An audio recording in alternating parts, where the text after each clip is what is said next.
well today. Welcome to Corner Room Pipe Talk. This is the second video that I've made, and I'm very excited to bring it to you all. In St. Louis right now, my wife and I are visiting my sister-in-law and her husband and our two nephews. So we've had a great trip so far. We've been here for about 3 days. And my sister-in-law goes to Covenant Theological Seminary and lives on campus there. So we are currently staying in some guest housing at Covenant Seminary. And it's a beautiful campus. It's in a beautiful neighborhood of St. Louis in the Kirkwood area. And we've really enjoyed our stay so far and getting to see them.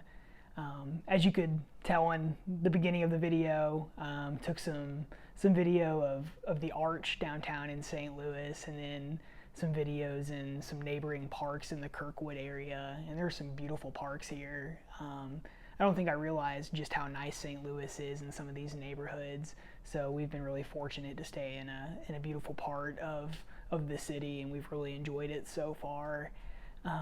But today I wanted to talk to you about a pipe that I actually brought with me on this trip that I've been smoking. It's a new pipe in my collection, and it's a Brigham pipe. I've never had a Brigham pipe before. This was my first time purchasing one of these pipes and trying them out, and I've really enjoyed smoking this so far. This is the Brigham Brown Sandblast number 26, and it's in the bent bulldog shape. It's around 6 inches in length, and it's slightly under 2 inches in height, and the bowl depth is about 1.5 inches. So it's really the perfect size for me. It's very light. It holds a good amount of tobacco for the size that it is, and it's got a really nice sandblast finish to it, and it feels really good in your hand. It's very comfortable to hold, and it's got an acrylic stem that really sits very comfortably in the mouth. I don't have to clench too hard to keep the pipe in my mouth because it is so lightweight, and that stem is very comfortable as I'm holding it in my mouth, so I've really enjoyed that. But yeah, it's been a great pipe so far. I've really enjoyed smoking it, and one of the distinct factors about these Brigham pipes is they have this rock maple distillator system in the pipes, and I've found that really interesting. I didn't know what that was when I purchased this pipe, and learned after the fact that this was something that Brigham is known for.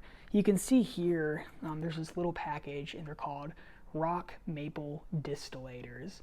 And the distillator is around 3 inches long. I think I may have a distillator here somewhere. Let me see if I can pull one out. Around 3 inches long. So you can see that right there. And it's made of rock maple wood. And this wood is very porous, so what it does is when you're drawing the pipe and you're pulling in the smoke, this distillator, it cuts down on the moisture and it cuts down on the acid, so it's a very smooth smoke. It's very cool, and it just makes the smoke a lot more enjoyable. And I didn't know that was a feature of this pipe, so when I learned about that, I thought that was really cool, and I really can tell the difference in the smoke. The smoke so far, every time I've smoked this pipe, has been very cool, a very nice draw. I feel like the flavor is enhanced compared to some of the other pipes that I've smoked, so I've really enjoyed that. I think this pipe is around $55 to $70 depending on where you purchase it, online or in store, and for the price it has been absolutely amazing. I think this very well could be one of my favorite smoking pipes right now, and for the price you really can't beat it. But this is the Brigham Sandblast in the bent bulldog shape, and I highly recommend it. I've really enjoyed this so far.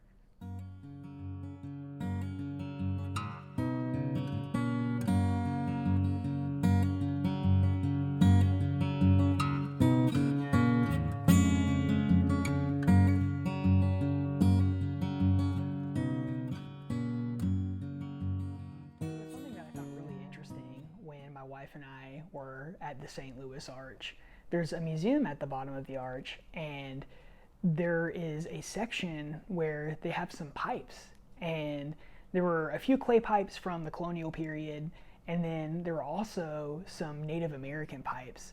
And this is information that I did not know until we went to this museum and after doing a little bit more research once we left. So I am by no means an expert on this. I barely know anything about it, but I just found it interesting, so I thought I would share. Specifically about these Native American pipes. American Indian cultures used a variety of ceremonial pipes, and they would use tobacco in rituals as an offering to who they believed was the creator. And while Native Americans used tobacco pipes that were designed for daily use, these ceremonial pipes were used for special occasions, such as paying an offering to their creator, or sealing a treaty, or ending a war. And those are just a few examples. I'm sure they used it for other reasons. But I found that really interesting because I didn't know that history about these pipes, and these pipes look very different from what I'm used to with what we smoke today. So getting that background information for what they were used for was fascinating to me. So you can see in the first video that I filmed, that ceremonial pipe was made with a soapstone bowl.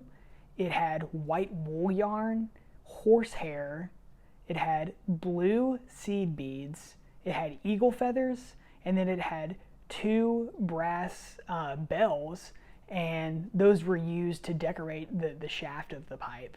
And then in that second video, that's what is commonly called a calumet pipe, I believe. I think I'm pronouncing that correctly. Calumet pipe. The word calumet comes from the French word chalamet, I believe. But yeah, that second video has the calumet pipes, and those were also used for ceremonial purposes. And the bowl of that pipe was made from something called red catlinite, or pipestone. So I just thought I'd share that information with you. I found that really, really cool. I was not expecting to go to the St. Louis Arch and get some history on Native American ceremonial pipes, but I was glad I did because I learned something new.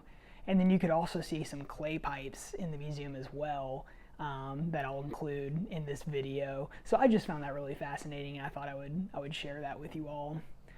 But that's really all I have for today. I just wanted to say that I appreciate the support in the first video that I posted. I was not expecting to get the feedback and the subscribers and the views that I got. So I'm very, very thankful for you all who watch. That was a big blessing and a huge encouragement to see, and I'm excited to make more videos, and I just appreciate everyone's support. So I hope you all have a great day, and thank you for watching this video.